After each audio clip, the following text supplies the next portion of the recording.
Right, I'm gonna stop this one for a very, very good reason. Most of us have been in the game for a long, long time.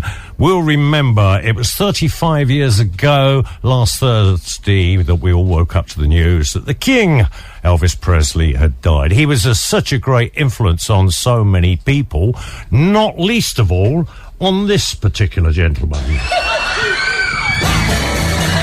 Now, I'm taking my studio guest back to almost 50 years to the day, remembering the ABC Theatre in Kingston in Surrey. There's a surprise for you. I'll talk to him in a minute. We say yeah, yeah, yeah, we say yeah. If we didn't go ahead, hey, if we thought old Baldy said, I might as well give up now, or we might as well be dead, 'cause we say yeah. We say yeah, yeah, yeah, we say yeah, we say yeah.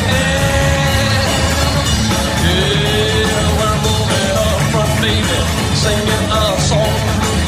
Oh, the ones that taught us, they're all dead and gone, 'cause we say yeah, yeah, yeah, we say yeah. We say yeah, yeah, yeah, we say yeah, yeah. Let's go.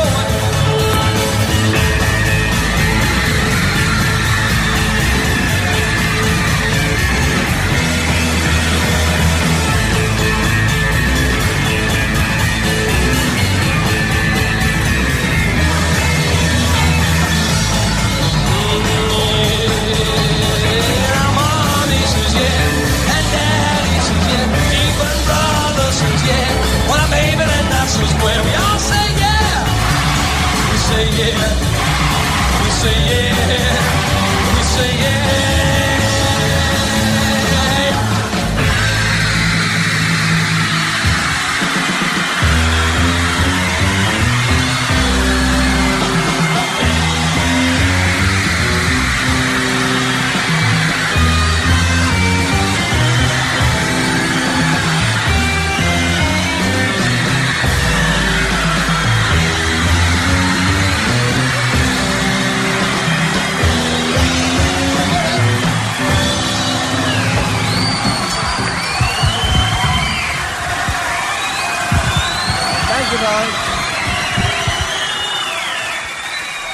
Now, come on, you don't really need to listen to Cliff Richard chatting on that particular track of music, and I'll tell you why. Even though he sold over 250 million plus albums, he's had hits in the last 5 decades.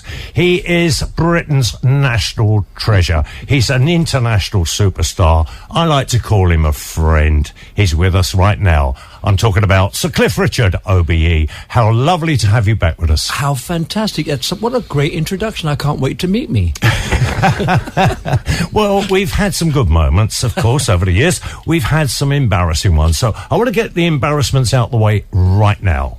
Because the last time you and I were together was on a stage almost a year ago last July, when you very kindly donated your time for the Stars Sing for charity. I remember it well. Right, and in collusion with Gaynor Morgan Howe and the irrepressible Denise Welsh, we literally had the shirt off your back. You did. I know. Now, I happen to know that was quite an expensive designer shirt. And do you know what, Cliff? I felt really embarrassed about this ever since. The thought of you having to get out of that theatre very quickly, bare-chested, to go home. I want to make it right with you. I want to point out, I did have another shirt with me. Oh, well, you've got another one now, you see, because, as you know, we've changed our branding here at Kiss. And although I've got one on, I spilt coffee down mine. But yours is a nice, bright, shiny new one. So there you go. You can wear that when you're on your boat or playing tennis or whatever you're going to do. Oh, no, absolutely. I like the new look. I like the lips above there. Very nice. Well, funnily enough, they're lucky lips. Have you ever thought of doing a song called that? I have, actually, yes. Yeah. Maybe if I find the right song. Yeah, maybe you'll trip across one sooner or later. Now, I do believe when we last met, you were saying, well, I am considering taking my foot off the gas a little bit and easing up. Well, I've often thought that, but You've it's really not done it, have you? Well, no, because I don't. The word retirement doesn't really fit for me very well. And if you retire, then you can just stop, and then that's it. But because I want to stay in touch with things, I still like performing. And while there's an audience that might want to come and see me, I'd like to go and see them. So it's a matter of slowing down somehow. And I'm trying to take the foot off the gas pedal, but. It is difficult. People won't let you, will they? Well, no, when you get nice offers, last year, I think we were talking about it, but I did an album with a whole bunch of absolute legendary, iconic people. How could I say no to singing with Percy Sledge or Candy Staton or Frida Payne? Yeah, and her sister Sherry? And Sherry just sang live with me on stage because, what does she do with me? Oh, yeah, Brenda Holloway couldn't make it onto the tour. And so one of the songs that I sang with Brenda Holloway, Sherry sang with me on stage. So I got a chance to work with the Temptations, and, it was just stylistics. Impossible for me to say no. So then I do it, and then they say, well, if you're doing the album, you better do a tour. And I thought, I could do a tour now. But it was fantastic. I loved every second of it. Well, you're talking about the Silicious album that came out on the 10th of October, I do believe, last year, which was literally 4 days before your birthday. Mm-hmm. Now, I know I'm going to feature tracks from that on the show this morning with your kind permission and consent. But I'd like you to pick a track from there, and I'll read you an email that came in that actually said, good morning, Owen. Please, can you play a request on your Sunday morning show, preferably between 10 and 10:30? Well, okay, we're still there. For our very good friends, Roy and Margaret Pennington from Worcester, who are today celebrating their ruby wedding anniversary and have chosen to come to the Algarve for their holidays to celebrate this special day with us. As they are great Cliff Richard fans, can you play something by him? And perhaps we might be lucky enough to be the Sunday that Cliff is visiting you in the studio. Could you get him to say happy anniversary to Roy and Margaret? Roy and Margaret, happy anniversary. And really, there is a song on the Silicious album that would be perfect, I think, in terms of people being together for a long time. It's called Always and Forever. Is that track 15 on the... Is it track 15? You'll have to tell me. It is not track 15. It is track 14. Track 14. Well, I'll go back one on this. And that says, please pass our best wishes and many congratulations to Roy and Margaret from us. That's Helen and Rod in gear. And love from their daughter Karen, who's also holidaying with them at the moment. They say, thank you, Owen. Keep up the good work with your great Sunday show, which we always look forward to. It sets us up for the week. Isn't it nice when people say nice things? Yes, it is. It's not so nice when they don't.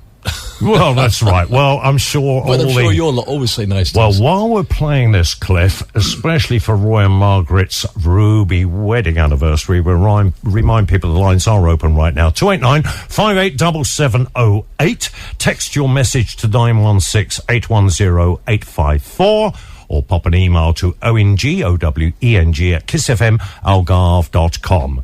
Okay, listen up. Roy and Margaret, this comes to you with lots of love from all of us here at Kiss, but in particular from Sir Cliff Richard. 95.8 and 101.2. More music variety. This is the More Music Weekend. Kiss FM.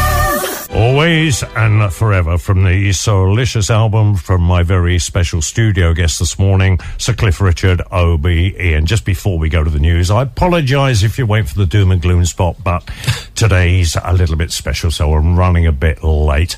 If I mentioned to you, Cliff, that I had an email from the bridegroom from last Wednesday, I'm sure you know who I'm talking about. I do know exactly who that is. Mr. Bill Latham.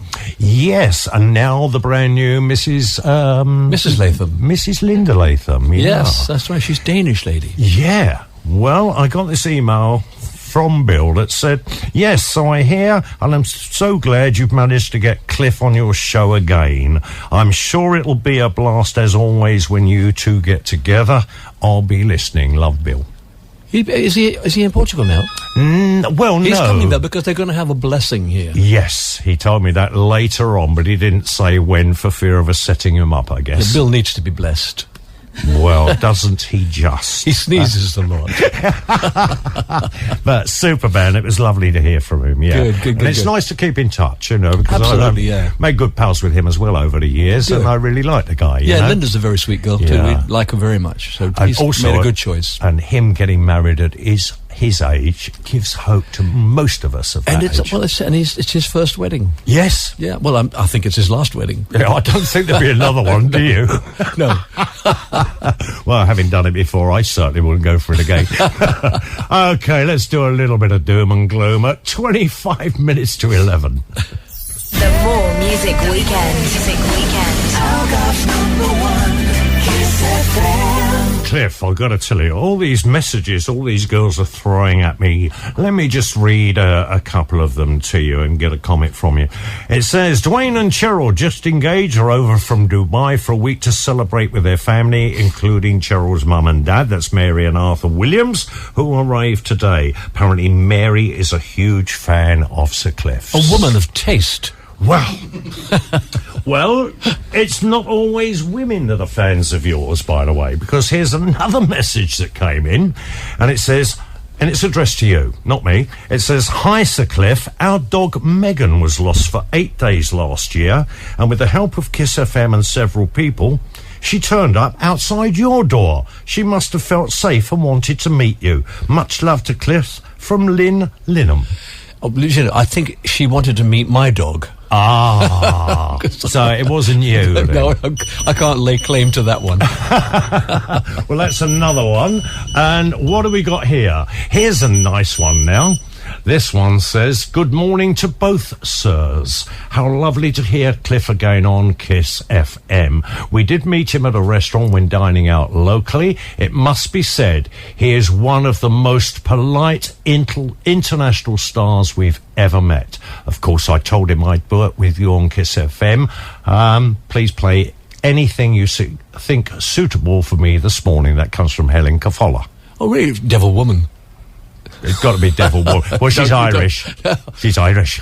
Oh, she's Irish, is she? Oh, she's Irish, to be sure. Well, she must have a lot of charm then. Oh, she has. The Irish have got it. Absolutely. Hang on a minute. We've got another one that's just popped up. All right. Here's loads of people asking you to sign things. I'm not so sure we'll be able to do all of these because, as you can imagine, there's so many. But here's Sue Watson. She's come on saying... Please could Cliff sign a photo for my mum Rosie. I'm sure you'll do this one, Cliff. It's her 70th birthday. It would be a lovely surprise for us. I know she's a huge fan. I would pick it up from the winery when I go along to buy a bottle there for her. If Cliff is okay to do it, I'd be much obliged. That's Sue in Lule. Oh, yeah, absolutely. Is it Rosie? Rosie, who's 70. Really, I think it's today, yeah. Rosie, happy 70th and welcome to the club. And I bet I know what type of wine she'll buy in the winery then, if her name's Rosie. Yeah, she'll have to buy the old bottle of Rosie. The Bronze Award one. The Gold Award one. Sorry. Gold Award. Sorry. You're getting me mixed up with the Olympic people. No, it won a gold medal in Berlin last year. And it's quite a thrill for us because, you have to put them in, and you put them in, and there's hundreds of wines that are tasted by many, many people. And so to win any kind of award, a bronze would have been, I'd have been very happy with a bronze, but a gold is better, isn't it? Well, absolutely. So, a gold medal for our rosé, yeah. Oh, and we got another one saying that somebody else listening, it says, say hola to Donzelia Machado, who's following us on Facebook and listening right now, and she wants the... young ones. Well, we're actually focusing on the Silicious album this morning, I think, because it's the latest one. I think it's a brilliant album. Well, I mean, I really enjoyed it. I find I love working with other people anyway. Duets are always nice to do. But what I found myself thinking, I sat there next to Percy Sledge while we decided what we were going to sing. And he couldn't remember the middle eight of one of these songs, and I taught it to him. And I'm sitting there thinking, I am teaching Percy Sledge. The Percy Sledge. Yeah. So I had those kind of moments with the Temptations, the Stylistics. So we actually, although when we record, duets, we don't tend to actually record together. You tend to make it easy for the producer and the engineer by separately doing your vocals, and then they come and the guest does their vocals, and therefore they can get everything precisely clean. But we do rehearse it together. So we're standing in the studio, singing together, harmonizing together, and making sure that we know exactly what we're going to do, and then we split up and do it. So it was impossible for me to... I still can't quite grasp. And really it was down to a guy called David Guest, who used to be married to Liza Minnelli. He's the one that got all these folks together for me. I mean, I'll be eternally grateful to him. I could never have ever done it. He's an operator, and the guy. He is an operator, and he operated really well. And so, David, thank you if you're listening. Thank you very much indeed. I got the chance to sing with all these people whose records I'd bought over the years. When you think about it, you know, Roberta Flack, Peebo Bryson, Temptation Stylistics. Here's one for you. What was the first record you ever bought? First one I ever bought was, it was called, I mean, it was by Sammy Davis Jr., and it was called In a Persian Marketplace. Now, did you actually buy it, or did one of your sisters? I bought it. It was the first time I saved up enough money, and in those days, I think for 4 and 6 you could buy a single. 4 and 6, what's that? 4, No, 5, 6, 20, they would... 22.5p, you could buy a single.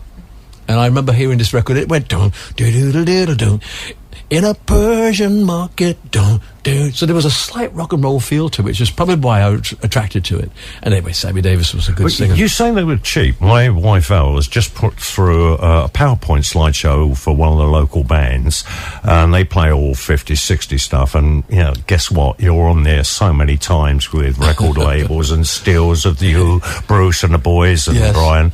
And I picked up on one. She'd copied over the Mean Streak cover. Oh, I can't remember the cover. I remember the song. Wow, you'd be amazed. It's well dated, you know. It's like one of the old advertising metal boards. And you could buy that for 2 shillings. Oh, was the picture in black and white? No, it was actually in colour. But if you think about it, if you relate it back all those years, Bruce Willis said the other day that in 1959, when you guys started, he said, couldn't stop Cliff touring. We were everywhere. He said, and in the end, we took a 4-bedroom, 3-bathroom flat in Marylebone High Street. Yes. We were paying £4 a week each rent. That was a fortune. And the big bonus was it was right opposite of Wimpy. It's the first time you'd ever had Wimpy. I know. It was a fantastic position.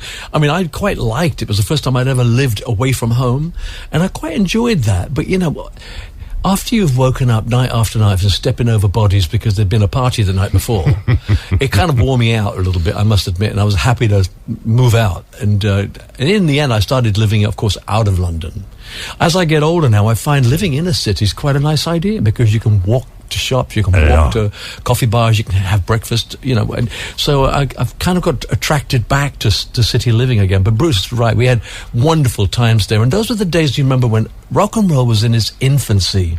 We still didn't quite know what we were doing, didn't know how to do it really. We were totally influenced by the Americans.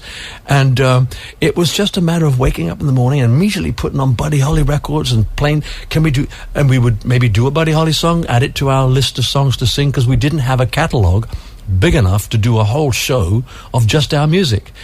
I mean, now I'm one of these lucky people that's been around a long time, and so therefore I could spend 4 or 5 years singing the hits that I've had, and I wouldn't have to repeat them. No. Wow. I mean, when I say 4 or 5 years, 4 or 5 tours. We'll get Captain Peter to work that one out, because he loves working these things out. I'll give him a list of all the music that you've recorded, which you know I've got. Yep. And he can work out how long it would take to play every single track of music you've ever recorded. Oh, if it was every single track, it would take a long, long time, because if you count album tracks, I'm just thinking about singles, and there were about 140 singles that have come out. And of those, about 130 of them were in the top 30. So, but hang on, the earlier ones, of course, are only a couple of minutes.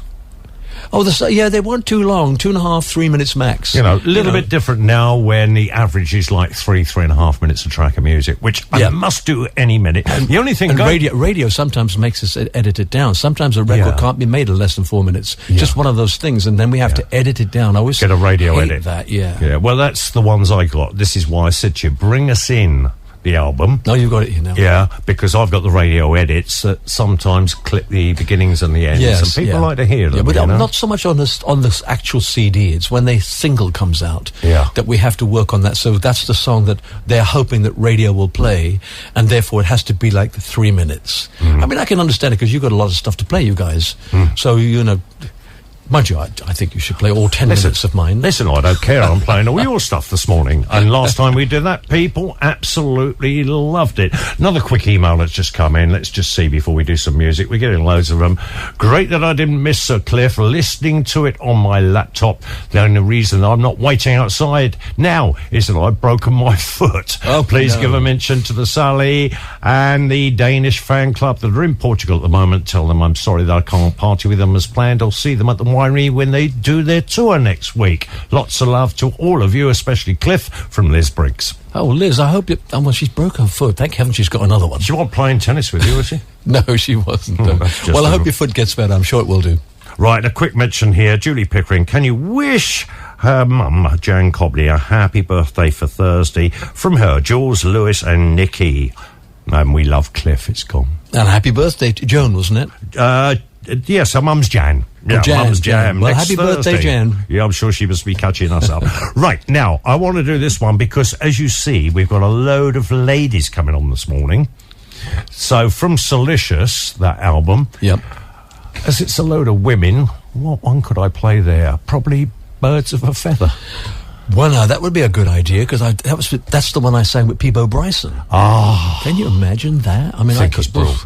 Well, I love it too, and again, it's an Ashford and Simpson song, and I was so upset when I heard the news. Well, of course I'd be upset when people die, but Nick Ashford died just a few weeks after I'd been recording with them in New York, and I was here, and I woke up in the morning and I heard this, and I thought they'd got it wrong. I said, he can't have died. I thought he had a bad problem with his polyps on the vocal cords, and that's what they had told me. And obviously they didn't want to tell me that he actually had something more serious. He had cancer of the throat.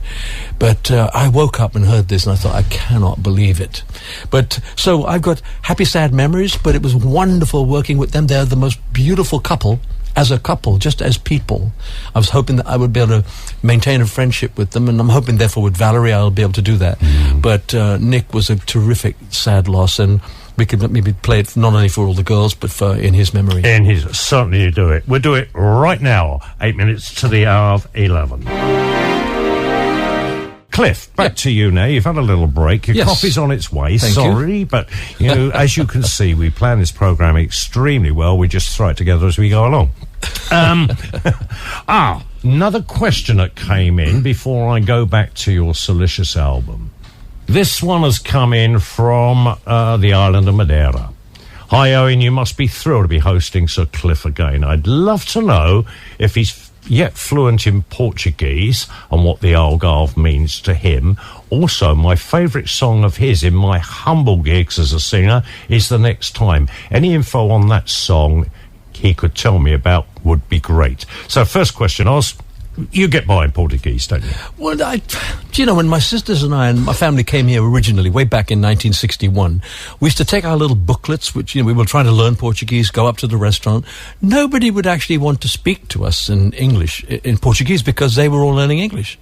And we're pretty lazy as Brits, I suppose. And I thought, well, if they're all going to do this and won't even answer us in Portuguese, we'll just stop. So what I've got is tem algumas palavras. I have a lot of words, but I can't really string them together and have a conversation. So I've learned them. As someone said to me, you'll always eat and drink. I said, absolutely. I know how to. I speak very good menu.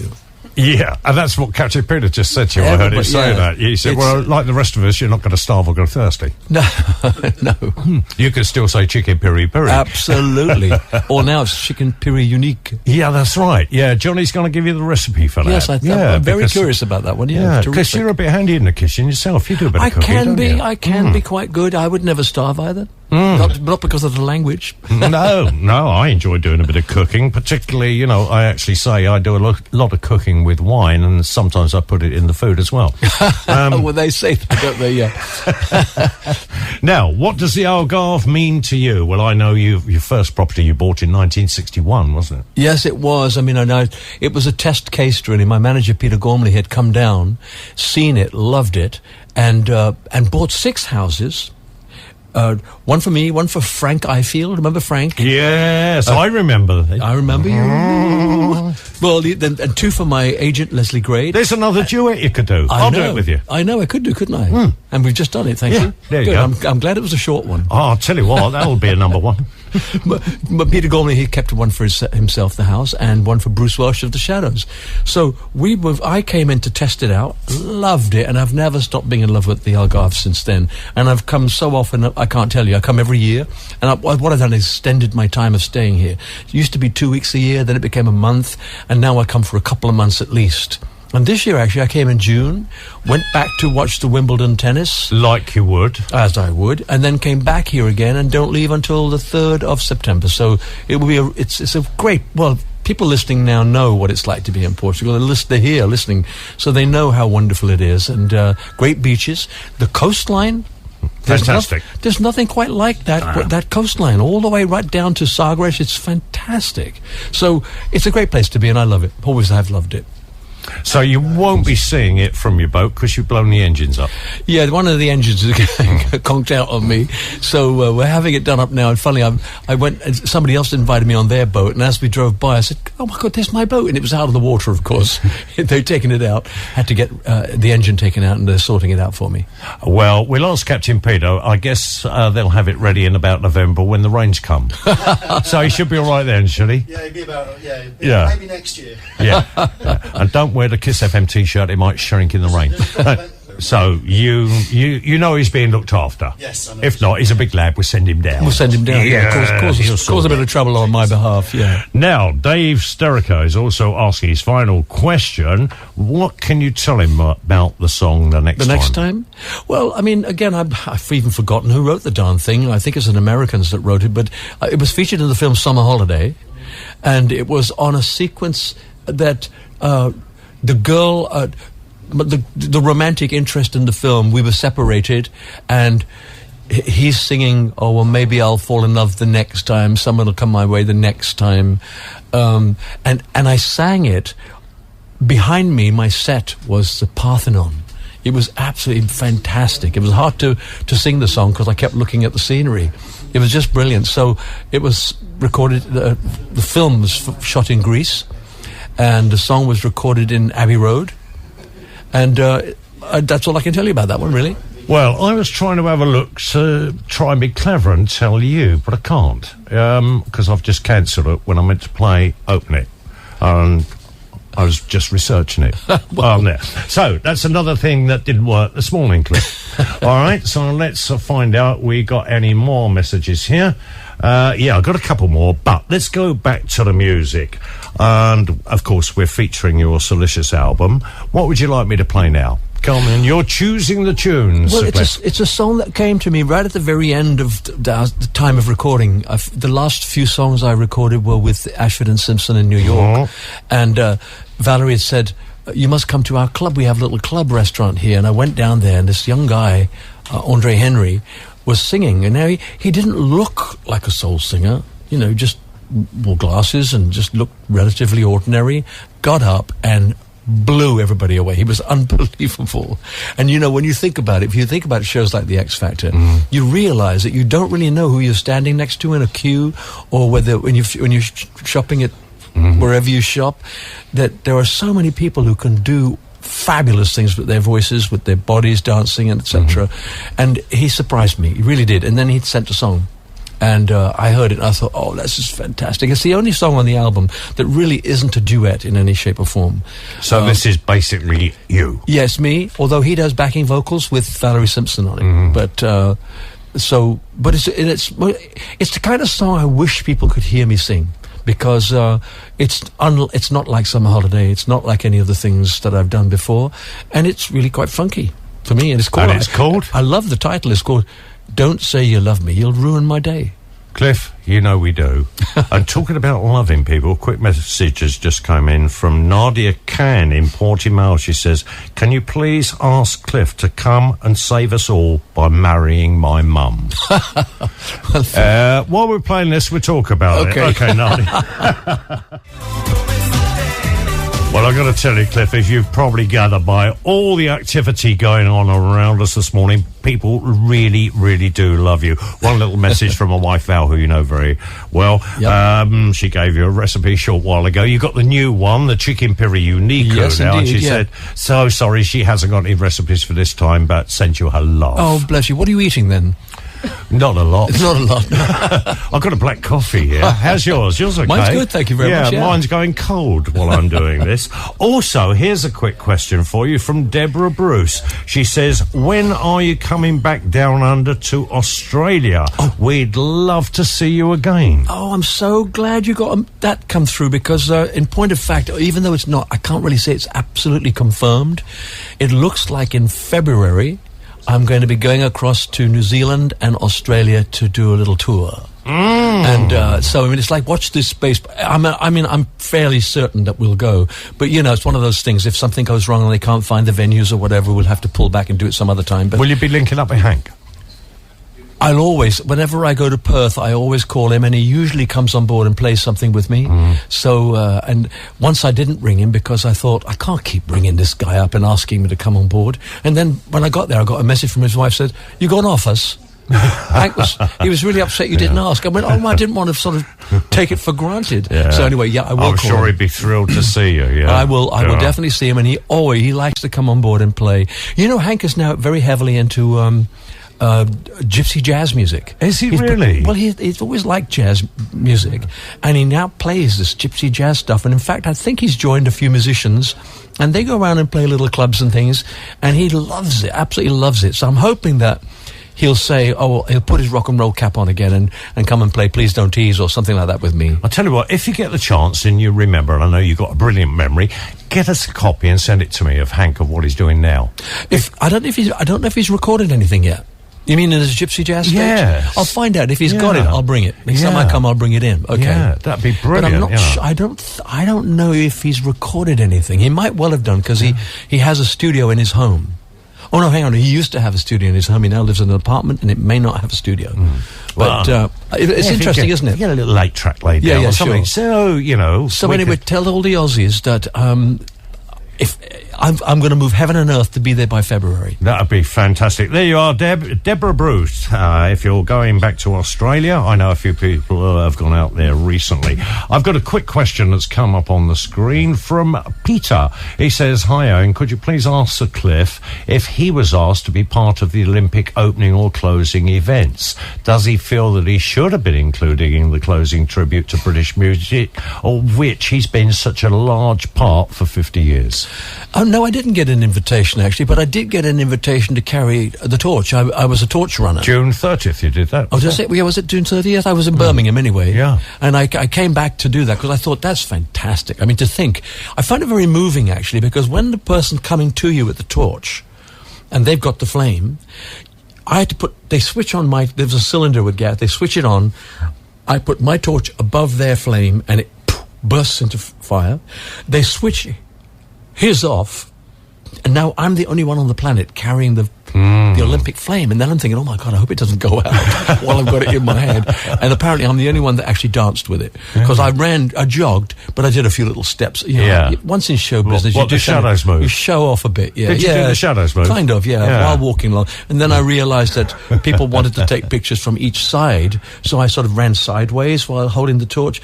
It was very, very moving. It was very, very, very nice. But in terms of you know, sometimes I feel the Shadows and I are kind of overlooked to a great extent, because for some reason we're not considered cool. And when you think about it, really before us in Britain and Europe, there wasn't anything. Who was there? Well, the Americans were there. That's how we learned, all of us. The Beatles, all of us, we were all influenced by America. And although the Beatles started 5 years after us, they were the same age as we were. They had to leave. In fact, John Lennon is quoted as saying, Cliff and the Shadows have got it all sewn up here. So they went to Hamburg. So in a way, we played a major role in making the Beatles happen, because maybe if they hadn't gone away, they wouldn't have come up with all those songs and stuff. So the fact that we weren't there, look, in the end, does it really matter? I don't suppose it does. But in terms of, if they're talking about the history of music in Britain and how much rock and roll has meant, Maybe we should have been there. The only question... and just before you say it, apart from anything else, I watched that closing stuff. It was fantastic. Oh, wasn't it good? It was fantastic. Yeah. And really, I'm being really selfish here. I would love to have stood anywhere there with all that flames going on in the background. They put on a fantastic show. I'm not going to knock the show ever. I wish I was there. Here's one. I'm going to ask you this anyway, because, all the girls have got your calendars, know this to be true. Petra Vanderv, can Cliff please tell me the secret of his six-pack so I can tell my husband? But I Chicken peri-peri. I don't really have a six-pack as such, but if you work out, you get a muscular structure down the front of your body. If you're pulling, Hey, I'm sorry, but he's lying. I can't help but compare. Now listen, this is why you lot, before you start on me, I always make him sit right over there. As someone told me, everyone's got a six-pack, but some of us have got it covered in 2 inches Yeah. of fat. Yeah. In my case, Well, Exactly that's good. right. This is why you noticed on the show. I said, if you're taking pictures, you stand over there, I'll stand here. And everybody said to Cliff, he said, that must have been your great uncle. I just think if everybody's got very interested, or many people are very interested in eating the right foods and things like that, and getting exercise is really vital. I play a lot of tennis, and I'm never going to be Arnold Schwarzenegger. I can't. I'm of an age where the testosterone doesn't flow the way it used to. So, but if you work out a bit in the gym, I mean, when I know my calendar's coming up for about 3 months before, I definitely go every other day. And what it does is just tone you up. That's all it is. I'm never going to be a huge muscle man, but in photographs, I must admit, it pays off. And so, And they're not airbrushed, are they? No, Because now Joan stood next to me. You can confirm he looks the way he does in real life, doesn't absolutely. he? Yeah. Well, I always say Alan Ollie is a great photographer, and he takes the pictures of the last few calendars I've done. And I've always said to him, I'd really rather not be airbrushed. If you can do it with lighting, because, and what he does, it might be an interesting thing for maybe women listening if they're having pictures taken. It's to keep natural sunlight off you and reflect it back at you, either with a flash that's reflected, so that all the background's beautifully lit by God, but I get lit by Alan. And it means that you look the best you can look. So, if you smile, you get crinkles around your eyes. I don't want to remove those necessarily. I mean, why? It's immaterial. Shows wisdom. Well, I hope the guys who were filming and taking photos this morning have actually taken that on board. But of course, we've got all artificial lighting in here, so there's nothing we can do about it. Yeah, I'm not sure this is the most flattering lighting, but what the heck, Yeah.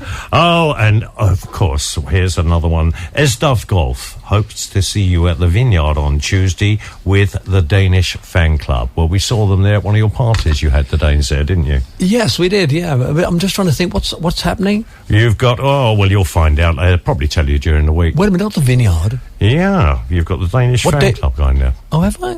Was it a winery, you mean? Yeah. Oh, yeah, the winery. The winery, yeah. I pop in on and off quite regularly, and I never know when I'm going to go there. And so sometimes I meet people. I mean, and it's I suppose it's nice to keep in touch with everybody and let them know that that we're still making good wine. And so yeah, I don't know what I'm going to be doing that day. And I know I've got a signing session coming up.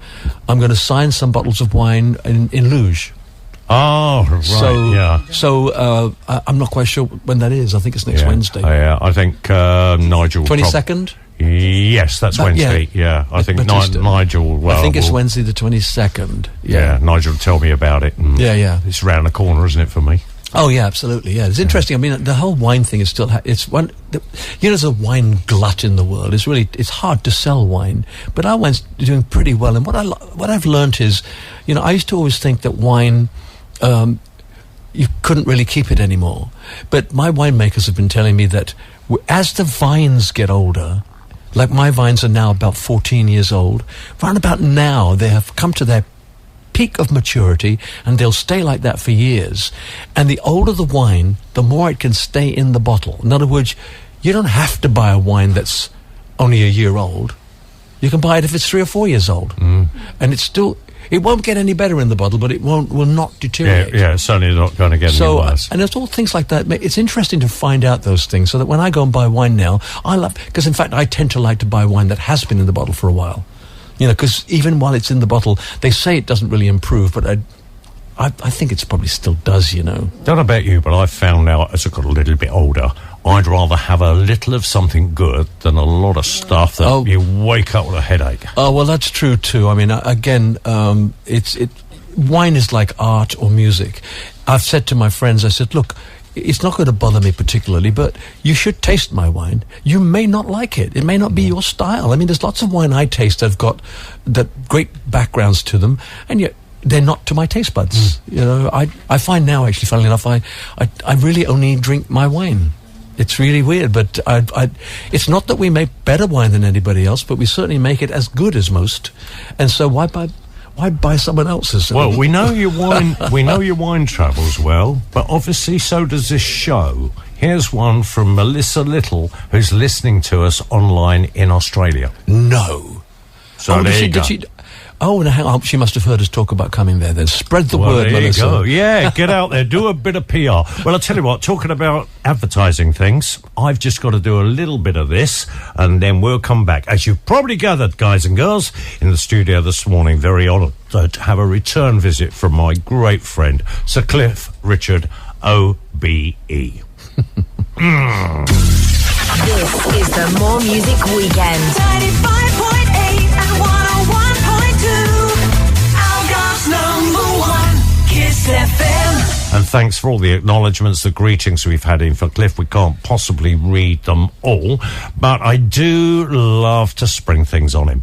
And here's one that's coming from David and Jane Thomas, and it says, Dear Owen, I'd like to ask Sir Cliff I'd like to thank Sir Cliff, for the kind letter he sent to the pre-1940 Triumph Motor Club last year to celebrate its 50th anniversary, together with the Rosé Sparkling Wine, which celebrated Sir Cliff's 50th year in show business.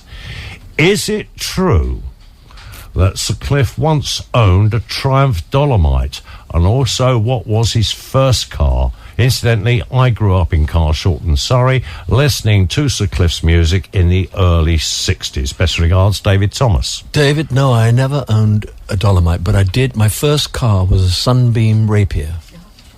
And it was a grey, to me it was so sleek. It was the nearest thing to a kind of Thunderbird. British version, and I loved it. It was fantastic. I think I had red upholstery, and I moved very quickly on to cars that were American. That whole American, that period when they had fins up the back. And can you imagine? Loads of chrome. Yeah, loads of chrome, bounced around the road. It was absolutely soft to drive. My first American car was a Ford Thunderbird. Then I got a black Cadillac. Can you imagine in those days when I used to pull up at traffic lights and there'd be a Ford Anglia? It would take them about half an hour to get to the front, to the car from the back. It was so long. I must have looked such a Burke. It was show off, because it was just ridiculous. But we loved those cars, and I moved into American cars, and I missed them greatly. In America, I go to America on and off, and it's all very European now. They quite rightly buy all the Mercs and BMWs and stuff like that. But I miss that American feel that was 50s and 60s. Yeah, well, no, you drive a German car here, like most of us do. We all drive cars that are economically good. They're all mechanically sound, and I guess there's no need to have fancy shapes anymore. But I miss that. I like being a little bit flash. Now, on the subject of vehicles, when we were talking about the Mean Streak album from '62 that was priced at 2 shillings, yes, and we were talking about you and the boys sharing a flat in Marylebone High Road. I also remember Bruce saying, of course, it was in the days of the mods and the rockers, but you guys were rockers, yeah? Yeah, we were. Well, you were rockers. Of course we were, because we were rock and rollers. Yeah, but why, for goodness sake, were you buying scooters then? I'm a rocker, and I still ride a motorbike. Yeah, but we couldn't afford motorbikes. Don't forget, it was very early in my career, but hardly been going for a year or two, and suddenly being mobile. I mean, I can remember riding back to my house in North London, from somewhere in London, on a scooter, pouring it rain, loving it, thinking, I'm actually mobile. But I got into a car pretty quickly. It was just that was the thing to do. I had a nasturtium and black scooter. I think Bruce's was blue and white. Was it? Yeah. And he used to wear a white helmet and looked a proper idiot. Do you know, I don't remember ever wearing a helmet. Uh-huh. I mean, those days I don't think No, I you had didn't to. have to. It wasn't compulsory then. I think that came in 67. Bruce didn't like his hair being blowed around. No, he's always well coiffured. Yes. Well coiffured. Yeah, I had one question that came in earlier. Was Sir Owen going to pick Sir Cliff up on his motorbike? Well, sorry, who was that? I've forgotten who it came in from. It's disappeared. But the answer is no to that. He had the lovely Joan picking him up this morning. Right, here's another one just come in. It says, good morning, bon dia. Please, can you thank Sir Cliff for speaking to me by a friend's cell phone when he went to Lisbon to promote his amazing wines. I couldn't go there because I was ill, but now I'm fine. Muito obrigado from a Portuguese fan living near Porto. All my love, and that's Nasa Braga Oliveira. Oh, fantastic. Brazil, todo mio. Yeah. I can remember that having to, it's always very difficult for me when people say, could you talk to my mum or sister or whatever on the phone? I'm thinking, what do I say? But it's it's someone you're not even looking at. It's very difficult. But anyway, I hope it was all right. And I can't remember what we talked about, but it was an interesting trip to go to Lisbon. We had a kind of wine tasting in a store, and at first I thought, there's nobody here. This is going to be within 10 minutes. It was the best party I've been to in years. It was just like a party. People were coming in off the streets. Max, my winemaker, was with me, Max Birch, and he was doing a tasting session. People were going, oh, I'll have 3 of those, 4 of those, I'll have a couple of reds, and it was like a party in there. It was unbelievable, absolutely fantastic. I've never been to anything quite like that, and I've done a lot of signing in my time. Well, you've just blown the gaff on something. What's because that? You've just mentioned you're in Praia de Luz doing a signing of wine bottles on Wednesday. You know what's going to happen now, don't you? Well, the roads are going to get closed. No, but I realise when you do these sort of things, particularly in countries like Portugal, the weather is so good. I would never dream of dragging people off the beach, but if you've got a moment, I will be at the store, Batista, and I will be signing bottles of wine. Usual place. Yep. And I'll tell you, a good place to park for that on next Wednesday will possibly be Faro Airport. Right, now we're going to do another track from the Silicious album that came out October the 10th last year. Pick a track number 5 I've got in the slot at the moment. That's the Roberta Flack track? Roberta Flack track. Yeah. That's Roberta Flack track. Roberta Flack track. Sounds like a rhythm. It's got a good rhythm. Actually, again, I can't get over the fact that I've sung with these wonderful singers. And the one thing I can tell you about Roberta was that she hadn't learnt the song completely. I had done my piece. I'd already worked with Ashford and Simpson and done my version of it, and they had to slot her voice in. And when I arrived, as I came to the top of the stairs and I saw Valerie, she just put her hands up and made the sign, don't come in, go away. So I did. I went away, and there was a Starbucks down the road. I got myself a coffee, and I sat on a stoop, one of those... If you've seen Sex and the City, the steps coming down to the road, they were right there at the bottom of the Ashford and Simpson Street. And I sat there with my coffee, and people were walking by, totally ignoring me. They'd got no idea who I am over there. And after a little while, I found myself thinking, if only you knew. I am recording with Roberta Flack just down the road. And I went back, and she had done it. Now, the reason why she didn't want me there, because she hadn't learnt the song completely, and so therefore she was fumbling with it to find out how to do it and everything, and she didn't want me to hear her singing any bum notes. I don't think she ever sings the bum note. That's it. It was just absolutely wonderful, and it's a great love song, and for me, if I was to choose my favourite vocal on there, it would be that one. And what's it called? It's called When I Was Your Baby. 95.8 e 101.2 Kiss FM Algarve 95.8 e 101.2 Kissfm Albufeira. And a very good morning to Pearl Rabone, who's listening on the web in Tamworth in Staffordshire, and she says, probably Sir Cliff's biggest fan. You've got a lot of them. Well, I mean, I've been so lucky over the years, and all the fans have stayed so loyal over the years. That's what gets me. The fact that anybody still wants to come and see a concert of mine is an absolute thrill for me. And they're always sellouts. Well, yeah, most of the time they are. Yes. Most of the time they are. But in actual fact, funnily enough, I probably won't be touring. Well, I won't be touring this year because I'm definitely going to. Well, I'm hoping the Australian thing will come off, and if that show works really well, I'll probably do it in Britain next year. So, because in point of fact, I think I rather asked a lot of the fans because over the last 3 years, I did 4 different shows. It wasn't too much for me, but, I think with the recession and everything, it's asking a lot of people to keep coming out and buying tickets. They're so expensive these days. You've just reminded me of something. Obviously, you've had a really busy year, apart from carrying the Olympic torch, but the Diamond Jubilee. Oh, yeah. Now, I watched that, and I thought that was staged beautifully, but I could feel, and perhaps you'll fess up to this one, I could feel the nerves of everybody who was on that show, because there were the royals right in front of you, in front of the palace. Yeah, but it's not only the royals, it's the fact that when you do something on such a large scale, you don't have a lot of rehearsal time, and you just hope that you get everything right. And it was, for me, I did ask the producer, I said, when they do the next, after they celebrate the next 10 years from now, if I'm on the show, could I be after 9 o'clock at night? Because I thought it looked really good after the lights are gone down, sunset, yeah. And all the lighting. And because I'm used to working with lighting around me and everything. But the one thing that was the benefit of going on early, I was on at 8. I think the show started at 7:30. Was that the sun was out. It came out for that half an hour period. And when I looked up the mall with the palace behind me, I waved, and 70,000 people waved back. The atmosphere was electric. Huh? The public were wonderful. The thing about those shows is that you stop this. The competitive thing disappears. Of course, we're all competitive. We all want to be number one in the charts, and some of us make it, some of us don't.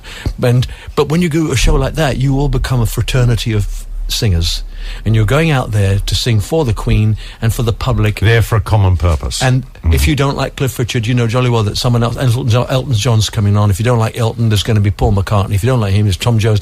There's somebody there to please everybody. And in the end, the show is successful because we don't compete with each other. We just come and do our thing as the best we can. Yeah, and I think like a lot of people, we recorded it, and I will watch it again in due course. Oh, good. It's fantastic. And what about that lovely sequence with Madness on top of the palace? Oh, wasn't that absolutely brilliant? Well, it turned Buck House into row of terrace houses. I couldn't believe it when a big red bus went by across the palace front. It was fabulous. Whoever did those effects? Well, very good, wasn't it? Absolutely Goodness terrific. me, how did they manage to do that? You know, we've been very lucky this year because, don't forget, we had that, and then we had the Olympic opening too with Danny Boyle. I think he just did a miraculous thing with it, because I thought, how can we follow Beijing? I'm sure that in terms of how much money we spent, Beijing would have spent multi millions, whereas we were only able to spend about 27 million. That's all. But but it's a big difference when you think of putting things on. They may have spent, I don't know, they may have spent 100 million on their show, but Danny Boyle went a different direction, and it absolutely worked. I thought it was fantastic. Here's a quick one before I play another track of music, because I know you've got to be away, I always keep you an hour longer than you intended. But I'm getting you back because when we did the show last year in Quinta del Lago or Valdalobo, you were supposed to do 20 minutes. You did an hour and 40. Did you know that? Well, you kept going on and on and on, and I thought, well, my fault. Oh, that's it. I'll take the blame, Cliff. I don't care. Anyway, this one's come from Terry and Jill in Celia. It says, hi, Owen, Sandra, crew, and indeed, Sir Cliff. Many thanks to all for a great programme. Good to learn more about Sir Cliff, and particularly his early records. My son buys me his calendar every year, and you are this month sitting on the Harley. You said you were #1 calendar sales last Christmas. He said that you were #1 calendar sales last Christmas. So keep up all the good work, you guys, and we love you. Oh, well, that's very kind. Thank you very much indeed. Again, Owen, thank you for having me on the show. I really appreciate popping in like this. Always great fun. Fantastic, you know that. fantastic. And as everybody now knows, we sort of arranged this like a day or two before. Yeah. How you fixed on? Oh, well, you might as well come in. You might as well come in, yeah. Okay. We'll get together, whatever. Have we got another message coming in, girls? Oh, yes. So somebody else we already know. Can we give Liz from the winery a get well soon? Because she's now got a knee plaster. Oh, I heard about that. And I'm just wondering whether she overdid it dancing around on her birthday. She had a birthday party, and I think something happened. But knowing Liz, she probably did. She was probably dancing on the table and fell off. I think basically she's got the wrong idea of the job. You should sack her. Because her idea is to let people tour the winery. Yes. And she's not supposed to drink too much of it. That's her problem. Right, what am I going to do now? I'm going to do this one out of Silicious album because I actually like this particular one because it features Sherry Payne, formerly of the Supremes. Do you remember which one that was? It's called Do You Ever? Do you? No, but that was the one I sang with Sherry on stage. But here, it's with Brenda Holloway. You did it with Brenda Holloway? Yeah, but Brenda wasn't available to come on the tour. So Sherry was going to be in the backing vocal group for me. And of course, Frida Payne's her sister. So the one I've got then is actually with Brenda Holloway. The one on this album is all the original artists I recorded with. And if you want to hear Sherry, of course, it's on the DVD. The DVD that's has the one got with her Jones singing. on. She Yeah. was fabulous. But Brenda Holloway was lovely too. But it was... all these black singers are so good at what they do. I'm sure they've got a different kind of vocal thing. I always think when I'm singing with the guys, I feel as though my vocal cords are made of rubber and theirs is made of concrete. It's that different. Yeah. They are fantastic singers. But here again, you got such a terrific vocal range. I actually asked Sir Cliff, guys, earlier in the show, in private, what is your favourite key? He said, whichever one they do it in. It's whatever one fits the song and that you can sing all the notes in. And therefore sometimes, I must have recorded in pretty well all keys, B flat, B, C, A, G. Probably the most common one originally was the C, because that's how I learned to play the guitar. The guitar in C. C, F, G. Plus the other two chords, F, G, C, F and G. And a lot of those early songs you could play with 3 chords. Well, Status Quo are still getting away with it. They're still playing 3 chords, yeah, I know. Mustn't say that, because as you know, they're mates too. Right, I'm going to do this one, which, as I now know, was sung live with Cliff by Sherry Payne. This recording is, of course, beautiful soul singer Brenda Holloway. Brenda Holloway, yeah. Oh, and I'm going to have to go. I haven't said and you've got to go, haven't you? I have got to go. I can't believe it. But where's it gone? We've been here an hour and a half. You know what, Cliff? The time flies when you're having fun. Yeah, or when you're really bored. And all I got to say to you is, it's always a pleasure to have you in here. My pleasure. And I want to endorse something that somebody said earlier. I've known you a lot of years, and you are still one of the most talented, professional, nicest international stars that ever God put on this earth. Oh, that's keep it on, Cliff, and we love you dearly. Thank you very much, and you're speaking such truthful things today. And would you believe the crew have just given me a bit of paper to say that right at this moment we've got just over 600 people following us on Facebook alone. Oh, really? So did you ever? You certainly have. God bless you, mate. Thank you very much. Goodbye, everybody. And I can't heal this pain in my heart, and it hurts so bad.